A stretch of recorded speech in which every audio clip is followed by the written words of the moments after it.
한동훈 전 국민의힘 대표가 요즘에 최근 정치 행보를 재개를 했는데 최근 모 방송에서 한동훈 전 대표 관련된 이야기가 나왔었습니다. 그래서 한동훈 전 대표가 일단 반성한다는 취지의 얘기를 하지는 않았었는데 이제 한동훈 전 대표가 좀 윤 대통령에 관련된 해서 좀 미안한 감정이 있다라는 얘기를 한 부분에 대해서 전한계 선생님이 그 부분에 대해서 일단 뭐 평가를 한다라는 말씀을 좀 하셨었어요. 근데 그 발언을 두고 조금 논란이 화제가 됐었죠. 화제가 됐다는 표현이 정확할 것 같은데 그 발언이 화제가 됐었는데 그러고 난 다음에 좀 이게 화제가 되니까 여러 가지 좀 화제가 되고 난 다음에 그 다음에 좀 SNS에 글을 좀 올리셨고 그게 또 이제 일파만파가 됐었습니다. 자, 그러고 난 다음에 다시 한번 또 입장을 다시 한번 SNS에 글을 올리셨어요. 그러고 난 다음에 이게 또 논란이 됐습니다. 예. 그래서 이게 홀의 자식이라는 입장, 그다음에 또 논란이 계속 되고 있는데, 자, 입장 다시 한번 정리를 좀 해주시죠. 네, 전 사실 이거 좀 불편한 질문 맞습니다. 네. 왜냐하면은 지금은요 한동훈은 사실은 제가 언급을 안 하고 싶어요. 이유는 뭐냐 하면은 지금은 아까 말씀드렸죠 정광훈 목사님이나 전한길이나 무조건 똘똘 뭉쳐가 지금 우리 오직 하나의 목표 윤석열 대통령 직무 복귀시키고 자유민주 수호하는 게 목표잖아요. 2030 세대들에게 그래서 공의와 정의와 공정과 상식이 그죠?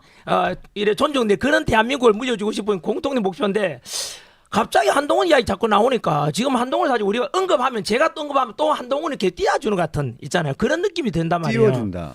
예, 왜냐하면 언급 안 돼야 될 사람인데 전환길이 한마디 하면 계속 이제 재생산이 된단 말이에요. 그래서 저는 오늘 분명히 말씀드릴게요. 오히려 제가 이렇게 함으로써 한동훈을 제가 확인사살시키는 것 같은 느낌이 들어요. 확인사살? 예. 오히려 전환길 때문에 저는 그런 의도가 아닌데 자꾸 물어오니까 어쩔 수 없이 답변해야 되잖아요. 저는 한동훈에 대해서는 예를 들면요. 우리가 선관위도 지금 뉴스 많이 나오지 않습니까? 헌법재판소도 우리 믿었죠. 독립기관으로. 근데 중앙선관위도 믿었죠. 공정해라고 독립기관 만들어졌는데 선관위와 헌법재판소가 국민을 배신했다면 한동훈은 윤석열 대통령과 보수 우파를 배신한 사람입니다. 왜냐하면 첫 번째는 한동훈이 법무부 장관 되고 지금 누구 덕분입니까? 그리고 뭐 우리 그 국민의힘 대표된 것도 윤석열 대표 덕분 아닙니까? 그럼 저는 살아가면서 기준이 있거든요. 제 기준에 의해서 평가하는 겁니다. 절대 제가 상종해서 안 되는 인간 두 부류가 있어요. 고마워할 줄 모르는 인간. 두 번째는 미안해할 줄 모르는 인간. 한동훈은 고마워할 줄 모르는 인간이기 때문에 그러면 첫째 그건 배신자 아닙니까? 저는 그래서 상종하면 안 되고요. 두 번째는 미안해할 줄 알아야 되거든요.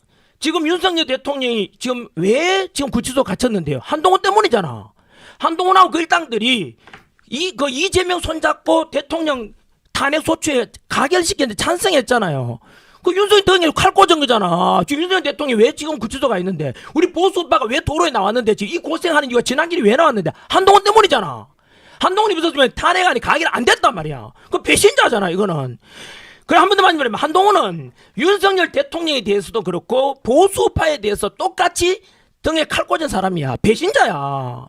이런 사람은 우리 2030 세대들을 볼 때도 이런 사람은 정치하면 안 돼요. 왜냐하면 배신의 아이콘이 물들게 되면 정치에 대해서 신뢰를 잃게 되거든요. 한동훈은 그래서 정치하면 안 되는 사람이고 두 번째는 타이밍이 좀 뭐 북콘서트하고 한다 카대요. 뉴스 나오던데 제가 그거는 기준을 이미 여러 번 말씀드렸어요. 네. 지금 윤석열 대통령이 아직 탄핵 기각되거나 우리 각하돼서 다시 직무 복귀할 건데 뻔히 그 복귀할 거는 예상되는데 불구하고 조기 대선을 언급했잖아요.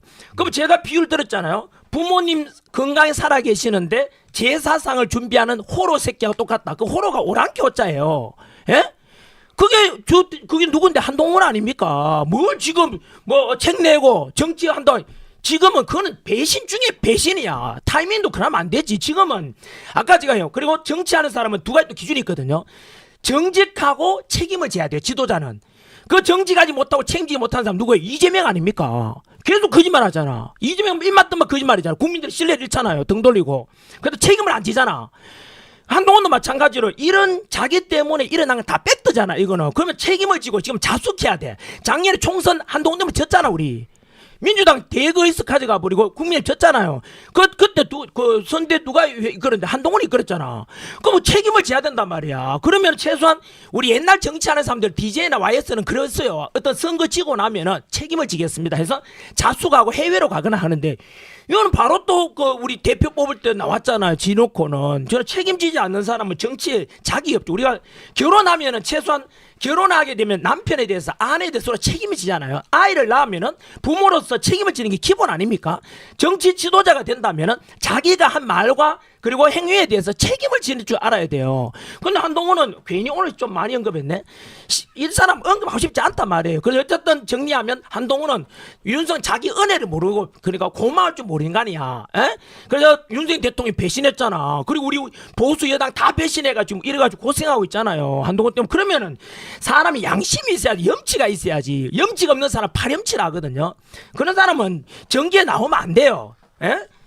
한 번 더 말하면 이거는 제가 한동훈에 대해서 뭐 개인적으로 저주 퍼붓고 그런 뜻이 아니고 전환길에 살아온 기준이 있단 말이에요. 정치하는 사람은 정직해야 되고 책임을 져야 되고 두 번째 인간으로서 최소한 제가 상종하지 않는 인간이 미안해할 줄 모르고 고마워할 줄 모르는 인간은 인간이 아니라고 저는 생각해요.